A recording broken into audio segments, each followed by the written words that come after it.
Hi, okay, so sorry I had to do this in two videos, but let's pick up where we left off. We were talking about analogies, and I had just done the first analogy, which was getting married is like hitching two oxen to the same yoke.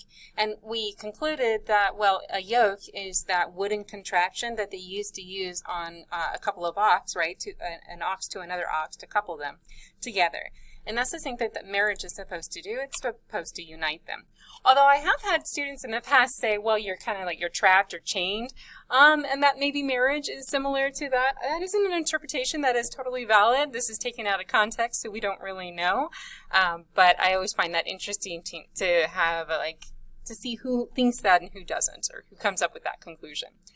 Anyway, number 2. So memory is to love what the saucer is to the cup. So what is it we're supposed to know about a saucer and a cup? And as I said in the other video, maybe you remember that from Disneyland, right? The Mad Hatter ride or something. But a saucer is that small little plate. And what that small little plate that has that little impression in the center, what it does for a little teacup is it supports or stabilizes it so the teacup doesn't tip over. So what does a saucer do? So a saucer supports a cup. And that is being compared to what memory does for love. So memory supports love.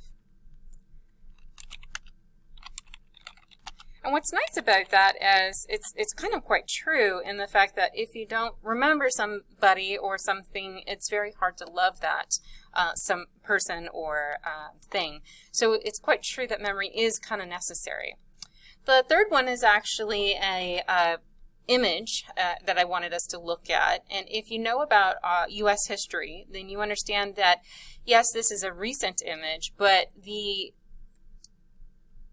what they look like, what they're doing, the characters here, and the angle of the flag, this is very reminiscent of something in the more distant past that happened.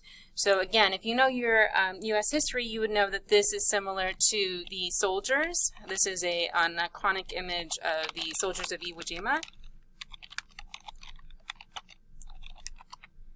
But what this person has done in this picture is instead of soldiers, we obviously have people who are dressed up as firefighters. So firefighters.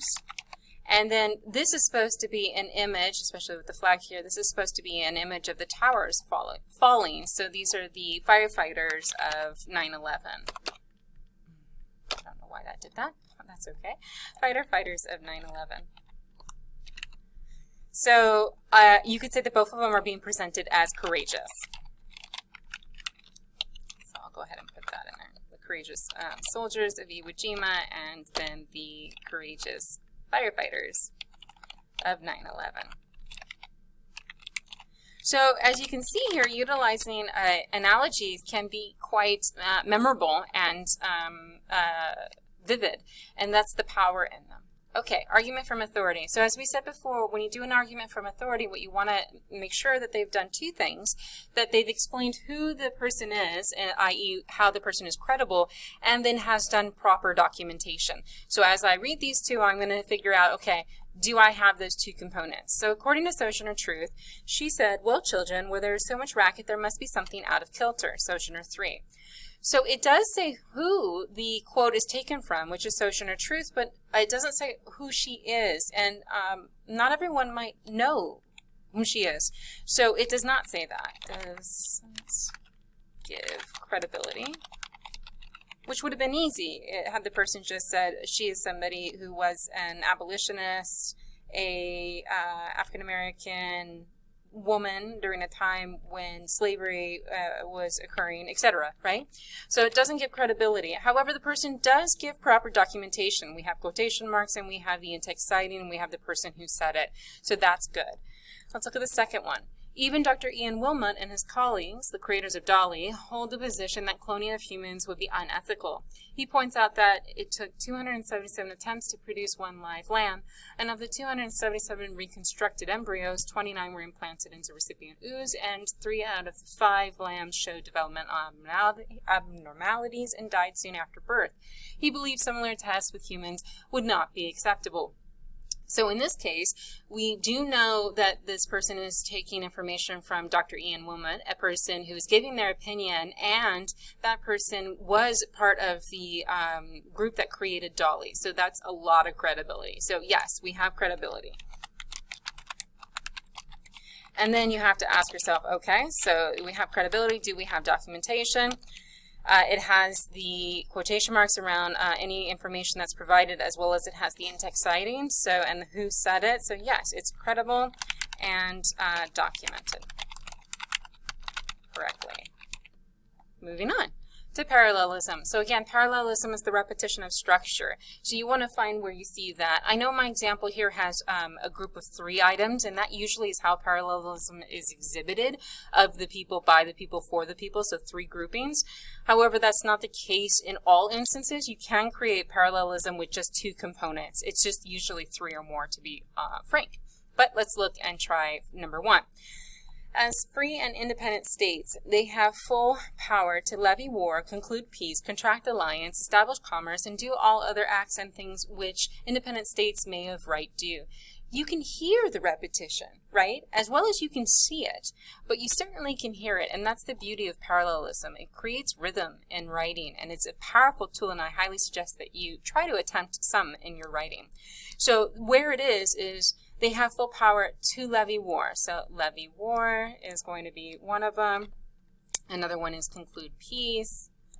Another is contract alliance, establish commerce. So do you see how this is going verb, noun, verb, noun, verb, noun, verb, noun? That's the repeated structure. Okay, moving over to motivational proof. Again, we're supposed to try and find something that's tangible. So in the example here, please keep all hands and arms in the vehicle at all times until the coaster comes to a stop. Why do you care? Well, I care because I don't want to lose my hand or my arm. And both my hand and my arm are tangible. Hence, this is motivational proof. So a student who takes a driver's education course, why do you care? Well, I'm going to do it because I want the license, right? I want the driver's ID. Someone makes a reservation for a restaurant. Again, why do I care? Well, it's because I want a table. I want to sit down and eat, right? So I want a table or to sit to eat. Click it or ticket. This one's a very interesting one because it's a bit reverse. Click it or ticket is a slogan, right? That says if you are not using your seatbelt, then you're going to get a ticket. You're going to get pulled over. So again, why do I care? Well, I don't want a ticket. So this is an instance of the negative. I don't want a ticket. It's still going to be motivational proof because the ticket is something that is tangible. Last one, motivational proof. So motivational proof, again, is towards something that's intangible. So enlisting after the 9/11 attack, well, why? It's because of a sense of patriotism. And patriotism is an idea. It cannot be seen, touched, taste, etc. So that's why it's intangible. So buying teeth whitening toothpaste. I have a lot of students who then say because they want white teeth, but we can see white teeth, so that's tangible. So it cannot be that. The value proof is why do we do that though? Why do we whiten our teeth? Well, it's because we want to look pretty, right? So to look pretty or appropriate or to fit in or etc. All of those. See, pretty is a concept. It's a construct. It's an idea. So that's how it works. So again, to fit in, to not be an outcast, any of that works.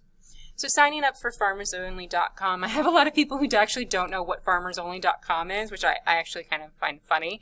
It's an old dating site. I think actually it still exists. So it's a dating website. Why would you do that, right? So why would you sign up for FarmersOnly.com as an intangible? What do you want? Well, you want maybe companionship. Or maybe you want love. Those are both ideas. Those are constructs. And thus it works as a value proof as intangible. And the last one, buying an alarm system for your house. Well, why would you do that? Because you want to feel safe. This idea of feeling safe, again, is a construct. It's an idea, and thus it's an intangible.